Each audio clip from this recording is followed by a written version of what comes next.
Welcome to 5 after midnight. You know that feeling when you're being watched? It's better if you don't turn around.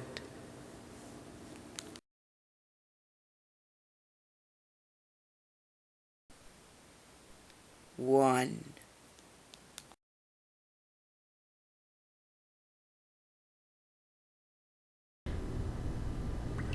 In college, I frequented a trail in the Appalachian Mountains near my college.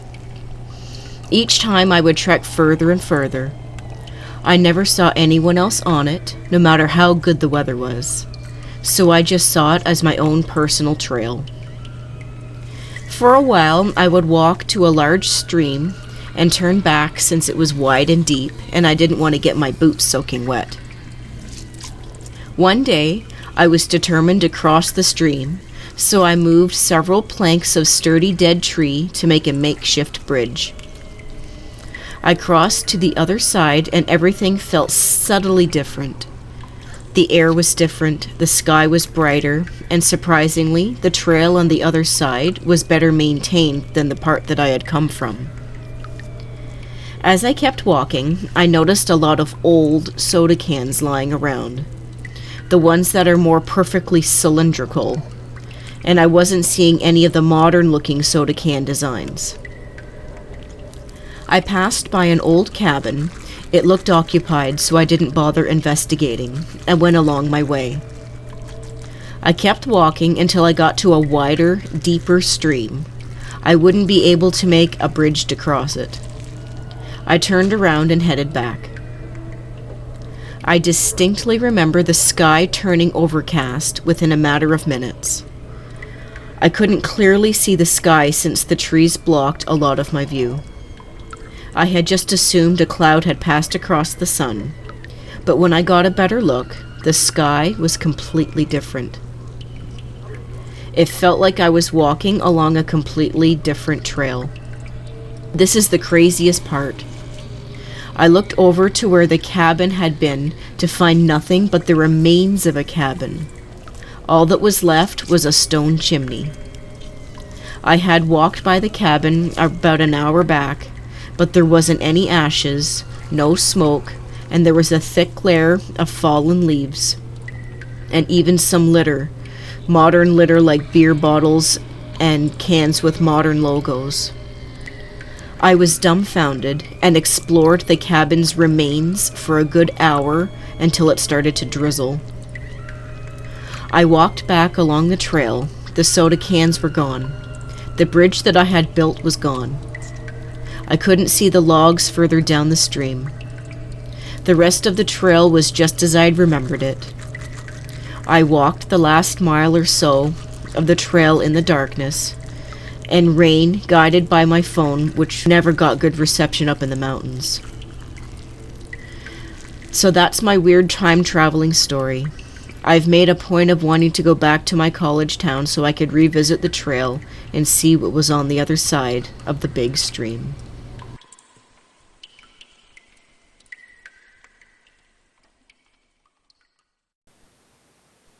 Two. We were camping at a spot we hiked a few kilometers up to get to, in the middle of nowhere. To set this up, there was a huge hill that was in view of our campsite. We hiked around it to get to our campsite. There was literally no road access here. There was no way a human could have gotten on that hill in the dark without us noticing. Fast forward to around midnight. It's completely blackout. We're sitting around the fire, talking and having a good time. All of a sudden, I notice a sound like footsteps, moving right in the direction where the hill was when it was light out.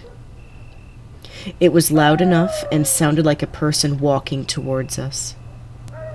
There was no conceivable way up this hill in the dark. There was lots of heavy brush covering the entire thing. Any car engines we would have heard.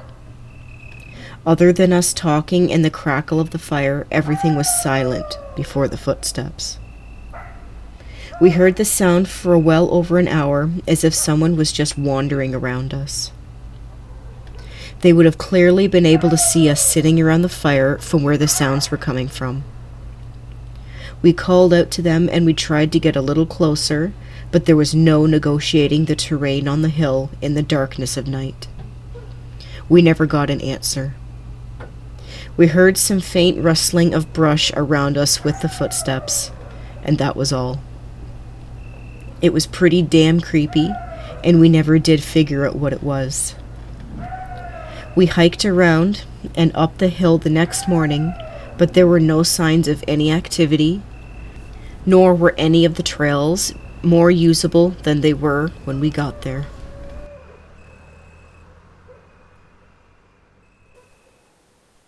Three.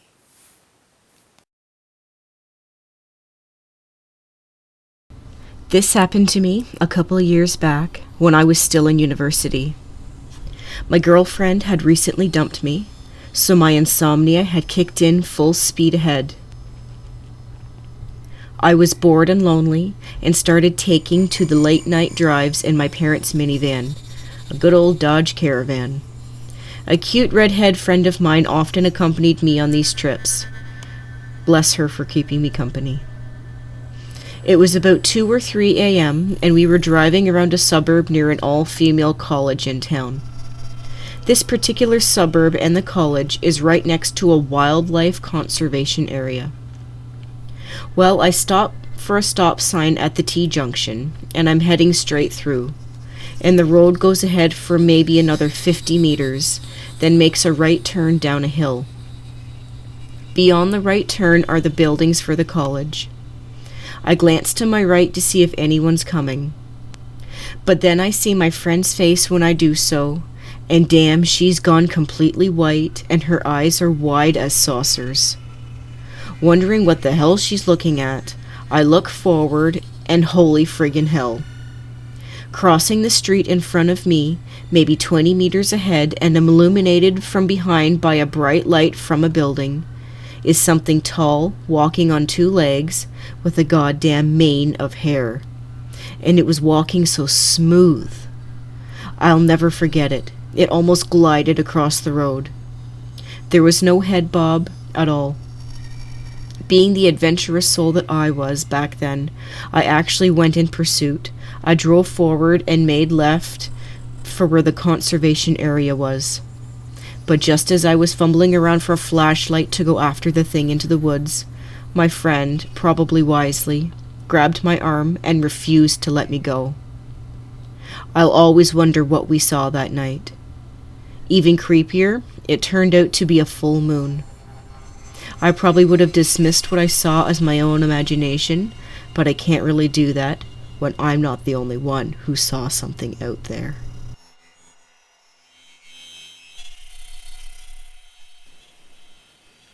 Four. The barn where I work is a pretty creepy place, and we'd had some really strange things happen there over the years. The most common things people have witnessed were doors shutting on their own, creaking sounds from up in the loft, and inexplicable shadows showing up in our security cameras. For the most part, I never believed any of it and just assumed that the workers were messing with each other and trying to freak each other out. The barn is very old, and there's a story going around that a kid hanged himself from the rafters way back when. So it's the perfect place for people to try and prank each other with ghost sightings. Anyway, I pretty much ignored all of this until one day when I was teaching a student to ride a horse. We heard the rafters creaking and just assumed that it was either the wind blowing or a cat was up there or something else. Then we noticed that the creaking sound was following the student around the ring with the horse. Anytime she stopped, the sound would stop. The rafters are really thin, so there's no way someone could be walking up there without us noticing. Then, a few days after that, I was closing up for the night when I heard a very distinct humming noise that sounded like a child playfully humming a song. I thought nothing of it because I assumed it was either my last student still outside the barn, or that the girls I work with were fooling around trying to scare me. It went on for a good 3 minutes before I finally went to see what it was. No one was in the barn, or outside of the barn, or anywhere near enough for me to hear them humming. I eventually found the girls I worked with, but they were in the office, far from where I was. I was pretty creeped out at that point. Finally, the last major incident I witnessed was when one of my co-workers opened the office door to go in and check the horses. Usually the door stays open for a moment, then slowly closes. However, after she walked out of the door, it stayed open way longer than normal, and then it pushed itself more open, then quickly slammed shut. The girl was no longer near the door at that point, so there's no way that she did it.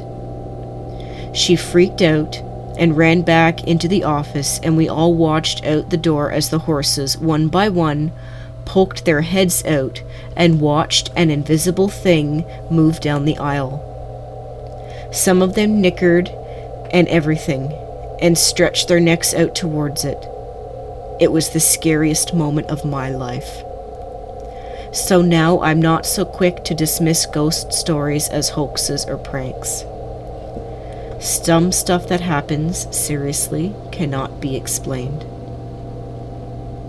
A few weeks after all of the stuff I saw happen, my boss found a hobo hideout on one of our trails, complete with a stick shelter, furniture, and a fire pit.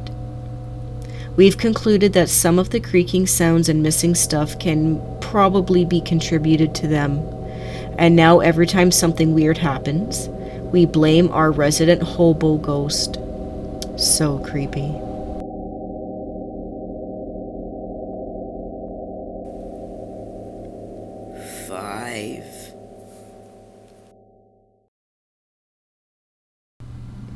I was driving home through back roads I had never been on before, and I came across a bookstore in a tiny town in the woods.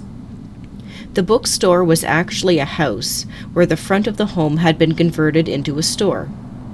There was a box on the porch that said 50 cents for books, so I stopped to see if there was any Stephen King books in there. A middle-aged woman comes out with a huge smile and gives me a bowl of fruit and some tea. And I'm thinking to myself, this place is awesome. And I rifle through the books while eating the fruit and downing the tea. Inside the store/home, there was a lot of cool art books and stuff, so I spent some more time in there. She brought me more tea. Even when I said no thank you, that's plenty, she kept refilling. She gave me dessert too, brownies and cookies. I didn't realize at the time, but she was drugging me. It's hazy to remember the details, but at some point, she closed the shop, telling me to take my time looking at the books. She told me that she was going to go take a shower and was gone for a while. When I was ready to pay, I had to wander back through her house to find her. I found her in her bedroom.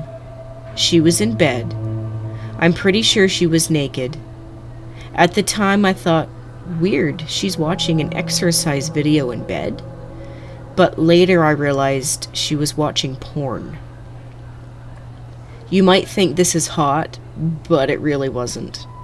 She was my mom's age and had been telling me how she reminded me of her kids who were in college. So, not hot. I told her I was ready to pay, and she told me how to open the register, so I went and opened it, put in what I thought I owed, took out the change, and left.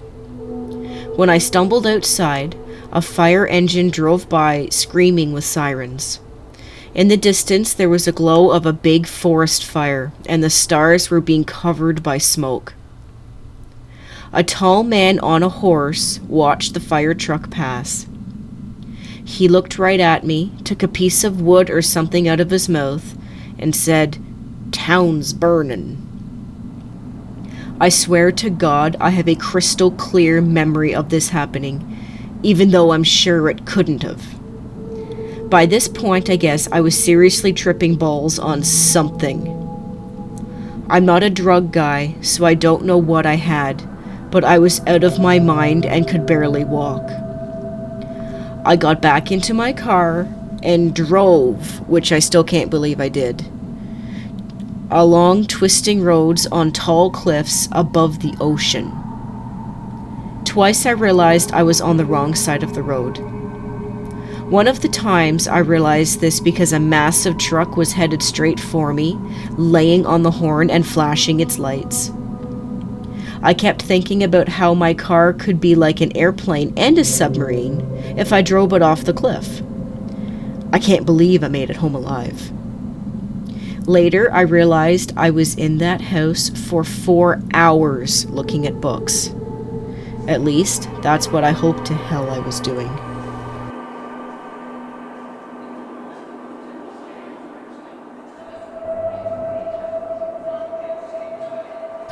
Thank you so much for watching and supporting the show. If you have a story to share, send us an email, like us on Facebook, share, like, and subscribe.